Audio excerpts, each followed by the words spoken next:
This is the Mouse Tank. It's a Tier 9 Blitz Nation medium, which is currently available in the Dead Mouse Quest. To get your hands on this vehicle, you need to spend $12. That is it. A brand new Tier 9 for the price tag of $12, making this the best deal that I've seen Wargaming release in a while. Not only that, but you're also getting a bunch of other rewards with the Tier 9. We can see it at stage 20 here, but you also are getting all these other rewards, attachments, camouflages, and all you have to do is play a couple games each day. This is really a great way to play Blitz, and this is a super fun vehicle. I've been hearing people and other content creators saying that this vehicle is overhyped, but I really don't get where that general consensus is coming from, judging that over the past 33 games I've been going 85% with around 3,100 average damage in this vehicle. I've also been using the triple shot for all of these games. I do know that there are some people out there that think the single shot is a better option, and if you think that it is, then good for you. But personally, I would rather have fun than an option that is better, especially when I'm doing perfectly fine with the triple shot gun.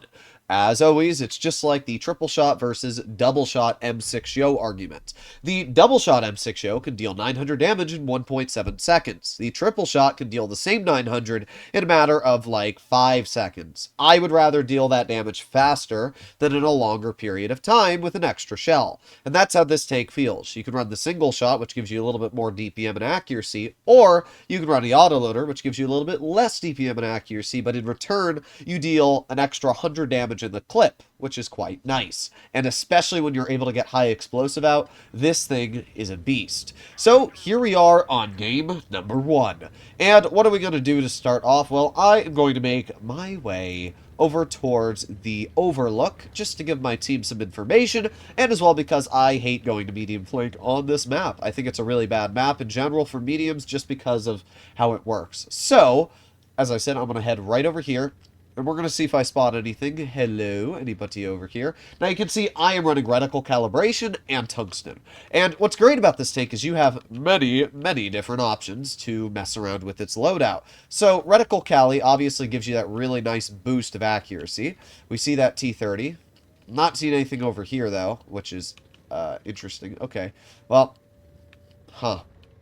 I guess I kind of wasted reticle calibration, but oh well. I was hoping the T30 would continue moving up, which she actually did not. So what am I going to do? Well, I am going to try and get behind the T30. Oh, interesting. Well, there you go. 450 health off of the enemy Conway. And that's where this really, really nasty damage comes into play. I mean, that's a lot of damage when you actually think about it there. So what is this Conway going to do? Well, looks like he's actually going to try and push up on me here. So I'm just going to simply maneuver myself in a position where I can hopefully get some damage on him. I think that this spot here should be perfectly fine. Let's see. I'm going to put on my ability, and there you go. 555. Now, unfortunately for me, he was able to get the shell back, but that's pretty understandable. We can see that the boss Chatillon's moving up. We're going to even on his vehicle. And, oh, actually, we have the 268, which we get 367 into. Not bad. Problem is, my teammates are dead, which is also not very good. I do have a T95 as support, but yeah, this is not looking good from our team. Let's be real here. This is looking quite poor. Alright, well, I'm going to move right into this spot. We're going to see if that boss Chatillon decides to move up. If he does, we'll be able to get, yes, there you go, 1, 2, 3, 474 damage into you. Sweet. We have the 268 who shoots at my T95, which is perfect for me because I still have cover in the form of a T95. We're going to put on our accuracy. That Leopard, kind of rather annoyingly, is able to slam that shell into me. But guess what? We hit him back harder. And that's what's great about this tank, is it still features really, really nasty damage output. So what do we have going on? Well, we have the T30. There you go. 496 into you. And we do have the 268, who's obviously trying to roll off to my side here.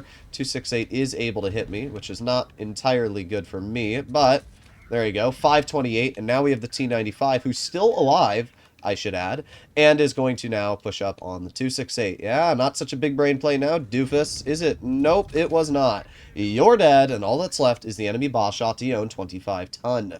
We are up to over, I would assume, 3,000 damage this game. Some people have been saying that this vehicle doesn't do well against tier 10s, and I'm not really sure where that idea is coming from. This is a tier 9, which does 460 damage. That's more than most tier 10 mediums do, apart from, I guess, the 121. There you go. That's 3 shells into the boss Chatillon. I'm going to try and angle it. Not that I really care if I die, to be entirely honest. I've already dealt plenty of damage this game, and we're going to win, because the T95 gets the clear into the boss Chatillon, so I wouldn't even have done any more to begin with. Let's take a look at these post-game results. I get another win on my account, and we should have done at least 3,800 to 3,700 damage. Let's take a look. And, yep, there you go, 3,858 damage. I mean, this thing is just a beast. It really is. It gets these incredibly high damage chunks out because of the clipping potential it features. And as you can see with Reticle Cali, it's quite accurate. But as I mentioned, Reticle Cali isn't the only way you want to run it. You know, some people have said, oh, the tank's pretty slow. Okay, put on improved engine power boost. If you don't think it has enough durability, run reactive armor. There are a lot of different options for this vehicle's playstyle. Personally, I do like Reticle Cali the best on this vehicle because it gives you the ability to put on tungsten and basically guarantee that your shots over a distance are going to hit every time. And if you pair that with V-stabs, it gives you really good on-move dispersion and accuracy. I think that's really the best way to run this tank. But with speed boost, this is still a very, very capable vehicle, and we can definitely see that the mobility doesn't feel too slow anymore. I mean, right now I'm chilling just as fast as the Object 590. In fact, we're going a little bit faster downhill, 56 kilometers per hour, 55. Like, this is not a slow tank, to be really honest. It takes a while to accelerate, but it's kind of like the Foch, where because it has a really high top speed, you can still get there after a little bit of time. So we get 300 damage off the 047. We back up. I don't love fighting Defender Mark 1 just because even though that is a tier 8 medium, it's basically got the armor of a tier 10. Thing is insane in that regard. Alright, we got the 047. There you go, another 290 into his hatch. It's actually kind of nice that some of the shells are going into the hatch because it is a rather tricky tank to try and pen sometimes. Let's see, is the 047 going to test his luck again? Well, might honestly start moving up. Let's see. I'm going to try and push him off. Yes, yes, yes, yes, yes. Full speed ahead. All right. 047 is kind of screwed. There you go. 568. And I do have the 590 covering me. I'm just going to back up. And let's see. He's going to have to back off, which means I can move up myself. We're going to put on speed boost very, very briefly so that we can catch the 047. And there you go. That's where speed boost is nice because I was able to use speed boost there to get me in the position fast enough to get the shells into that player. Now we do have the Defender Mark 1. We also have the Scepter. 122 is rolling off behind. So what am I going to do? I'm going to move right over here towards the sidler of these guys. And we're going to get some damage out. Let's see. We have the Defender. Oh, my teammate ate my last shell. That's a little annoying, but not that big of a deal. The Elephant is probably going to get the clear on the Defender. Hopefully. And never mind, he misses. Alright, let's see if we can get some HE.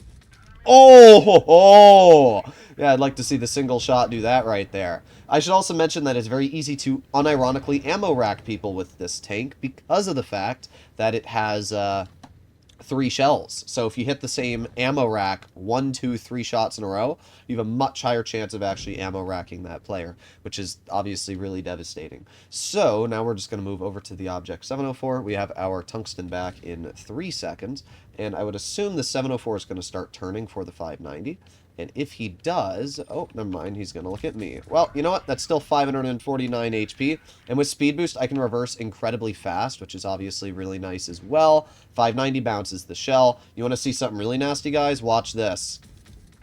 737 high explosive clip into the rear of that 704. 737! That is insane!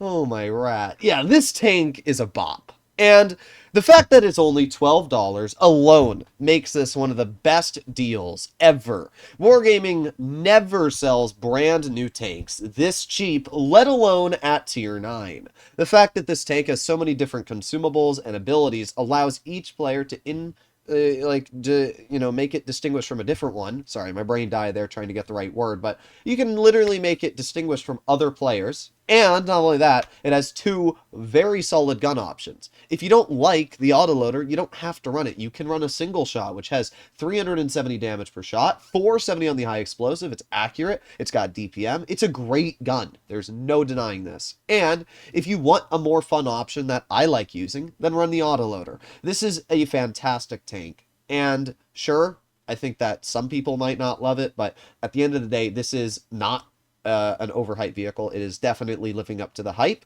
As I mentioned, I've played a bunch of vehicle battles in this tank, 38 games, 82%, 3,100. I mean, I've been absolutely enjoying this vehicle, and yeah, I don't know what else to say. Let me know in the comments down below what you guys think about the mouse tank. If you'd like to see more content like this, please consider smashing that subscribe button down below, and I'll see you all in the next one. Bye-bye!